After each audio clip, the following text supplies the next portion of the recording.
তুমি কি জানো উম্মত, টানা 23টা বছর আমি নবী তোমার জন্য কেঁদেছি। তুমি কি জানো উম্মত, আমি এত পরিমাণে তোমার জন্য কেঁদেছি যে এশার নামাজের সময় আমি কাঁদতে কাঁদতে ফজর অবধি আমি কেঁদেছি তুমি উম্মতের জন্য। যেদিন আমাদের প্রাণপ্রিয় রাসূল আমাদের কাছে এই প্রশ্ন বলবেন, এই প্রশ্ন করবেন, আমাদের কাছে জানতে চাইবেন যে আমি নবী এত কষ্ট করার পরও তোমাদেরকে ইসলামটাকে পরিপূর্ণভাবে দিয়েছি, এরপরেও তোমরা কেন ইসলামটাকে পরিপূর্ণভাবে গ্রহণ করলে না? তোমরা পরিচয় দিয়েছো তোমাদের ধর্ম ইসলাম, তবে তোমরা ইসলামের কোনো অনুসরণ করনি। তোমাদের উপরে 5 ওয়াক্ত নামাজ ফরজ করা হয়েছে, অথচ মসজিদে হাইয়া আলাস সালাহ হাইয়া আলাস সালাহ বলা হয়েছে, সফলতার দিকে আসো, তোমরা নামাজ পড়নি। ওই দিন কি উত্তর দিবেন ভাই?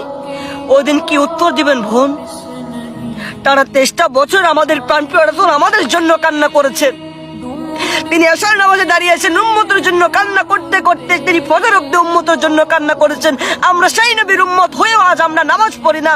আমরা ইসলামের জন্য কোনো অনুশোচনা আমাদের নেই যে আমাদের ধর্ম ইসলাম, আমরা নামাজ পড়বো, আমরা তাসবিহ তাহলিল পাঠ করবো, আমরা হারাম খাবো না, আমরা হালাল খাবো, এটা আমাদের কোনো পরোয়া নেই। আজ আমার অবাক লাগে, কষ্ট হয় এই বিষয় জানতে যে আমরা আখির নবীর উম্মত হয়েও কেন আজ যেন মুনাফিকের পরিচয় দিচ্ছি। আজ আমরা মুনাফিক হয়ে যাচ্ছি দিনের পরে দিন। আজ আমরা দিনের পথে হাঁটছি না, আমরা জাহান্নামের পথে হাঁটছি। কিভাবে বুঝাইলে আপনারা বুঝতেন? যে কিভাবে বুঝাইলে বুঝতেন? পায়ে পড়তে বলবেন, হ্যাঁ আমি পায়ে পড়বো। পায়ে পড়তে বলবেন, হ্যাঁ আমি পায়ে পড়বো।